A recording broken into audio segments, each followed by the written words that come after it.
Chapter 10, A Mysterious Encounter. A man with a mask approaching them saying that you're a very interesting fellow. At young age you have that ability. You reminds me of my old friend. And the man said that is so excited to fight Yuan in the future when is fully prepared, and he show his aura, and everyone almost lost their consciousness, including Yuan. And the man said we'll meet again, young fellow, and give him a communication card, and added that in case you're in trouble don't hesitate to contact me, and after that he vanished in thin air. Ruby and Adam arrive at the dungeon, and Ruby said when the portal gate has been reactivated again, we sense a tremendous aura coming out from it, and added that she didn't encounter such powerful aura, and Ruby noticed that Yuan is almost lost his consciousness and asked him to take a rest and for the rest of his teammate which already been pass out. 3 days has been passed. Yuan finally awake while Natasha is on the side of his bed, saying that the team was so worried about you and mentioned that the last thing they remember is the man with a mask is approaching them after that they totally black out. Yuan asking himself the guy that appeared and thinking that man knows him well and that power he has, it is very easy for him to kill me instantly like a bug, and as far I remember he gave me a contact card upon checking his pocket storage. Yuan sees the communication card along with a box and a letter. Yuan is surprised how that man put this thing on his pocket storage, which is only the user can access. The letter Yuan read said, I hope you enjoy my gift, but you can't use it yet since you're not at your final awakening. We'll meet again when the time comes, my dearest friend. As for the communication card, use it only when you really need it. Adam also came upon hearing that Yuan was already awake and asked Yuan and Natasha to have some lunch and enjoy the day, and it is almost dawn now. They went back to Ruby to ask about their training. Ruby mentioned that in their current state they can easily accomplish now a B-rank dungeon. Ruby asks Yuan and Adam that tomorrow morning they will do a reassessment of their aura. As morning arrives, Ruby begins the aura reassessment, starting with Adam. After checking his aura, she remarks that he did well. However, she notes that his dominant aura color is blue. Adam responds by saying that he prefers close combat over using elemental skills, but sometimes he combines them for more devastating attacks. And as for Yuan, Ruby mentioned that his aura didn't change at all, and requested Yuan if he has any skill he can show. Yuan nodded and uses his thread, and Yuan start to emit black aura, which means while using the thread his ability enhances specialist capability. Ruby smiled and happy about the progress of both them, but she didn't know while on that state Yuan can be utilized all type of category user while on that state, and Yuan want to keep it secret from them for the meanwhile. Ruby informed Adam and Yuan that they are now on level 14 and need to grind for one more level before they can learn their advanced manipulation skills. Ruby handed over to them a dungeon entry card for Class B dungeon and suggested that it's better for them to go on separate dungeon to fully squeeze the experience that they will gain. And 2 days has been passed. Adam is the first one reach level 15, then Ruby start to activate her dimensional space so that they will not destroy other things on the process because there is a possibility for uncontrolled key to explode, and ask Yuan to wait them.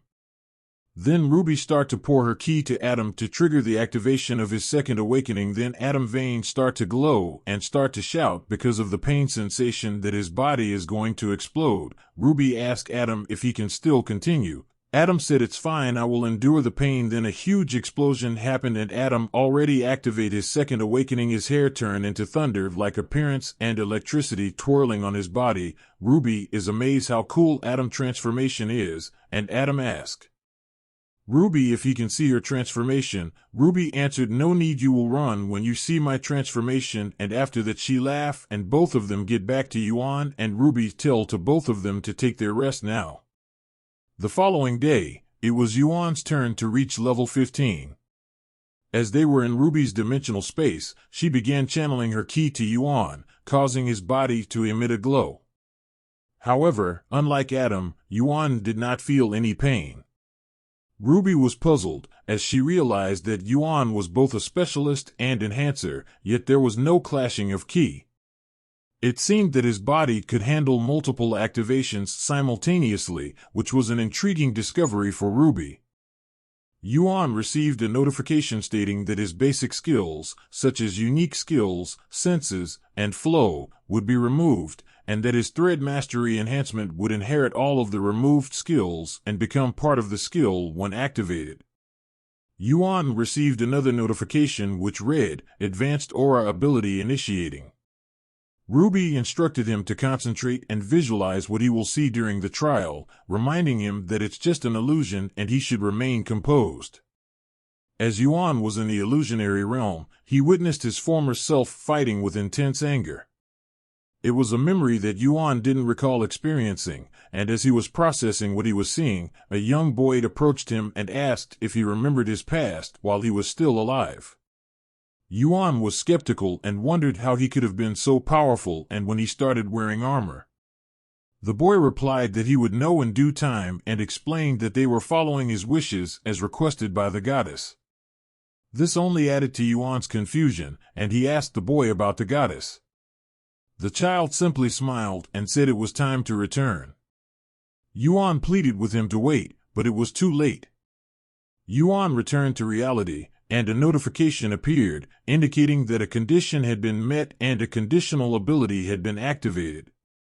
Another notification followed, indicating that Yuan's thread mastery had advanced into an advanced unique skill of unknown grade level. Additionally, all of his basic attributes had been disabled, enhanced, and upgraded to a grade level A category. Yuan's aura suddenly became clear, without any trace of its presence. Ruby quickly instructed him to activate his unique skills, and as Yuan activated his thread skill, the pressure he emitted was so intense that it almost blew Ruby away from where she was standing. His fists were covered in dark threads that emanated an overwhelming amount of pressure.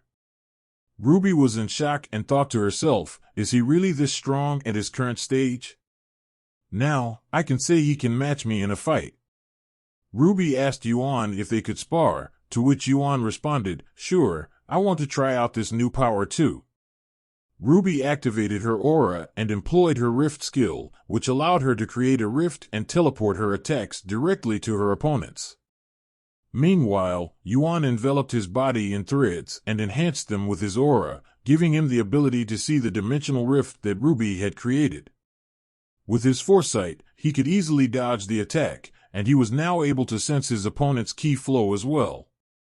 Ruby then attempted to strike with her 1,000 blows technique, but Yuan easily dodged it.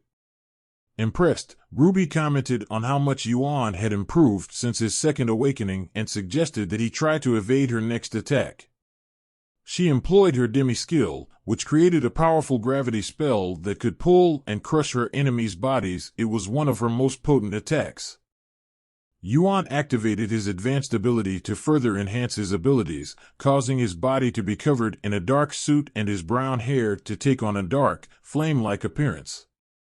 Ruby was amazed by Yuan's transformation, but he quickly dispelled her skill and leaped into the air.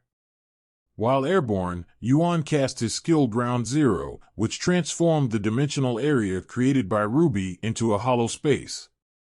Ruby was shocked to discover that Yuan could also use materialization abilities, and before she could react, Yuan attacked her from behind.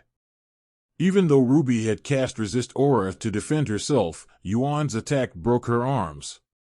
However, he quickly used his thread to heal and repair Ruby's broken bones, leaving her astonished that Yuan could also use emitter skills. Yuan explained to Ruby that while his thread ability was active, he could manipulate all 6 types of auras and was currently using all of them. Ruby inquired from Yuan about his second awakening and what abilities he gained. Yuan's response was that he was surprised himself that he was able to fulfill the requirements for activating his advanced ability without any sacrifice. He was then prompted to form a pact with his skill thread, which would allow him to use all forms of aura manipulation. However, at present, he is still unfamiliar with the full extent of his abilities, and can only enhance his body, heal, and transform. Ruby instructed Yuan to keep their conversation about his second awakening a secret and only share it with someone he trusts. She suggested that they keep it between them for the time being and promised to modify their training to teach them everything they needed to know. Yuan expressed his gratitude towards Ruby for her efforts. That evening, Ruby prepared a special dinner to celebrate their second awakening. She mentioned that reaching the third awakening would depend on their efforts and experience in grinding. She warned them that reaching the third awakening is crucial and may take several years, or some might not even reach it. Ruby urged the boys to finish their food quickly and get plenty of rest, as they would start their training in advanced key manipulation early in the morning. This is the end of this chapter. Thank you for watching. Please do like, share, and subscribe.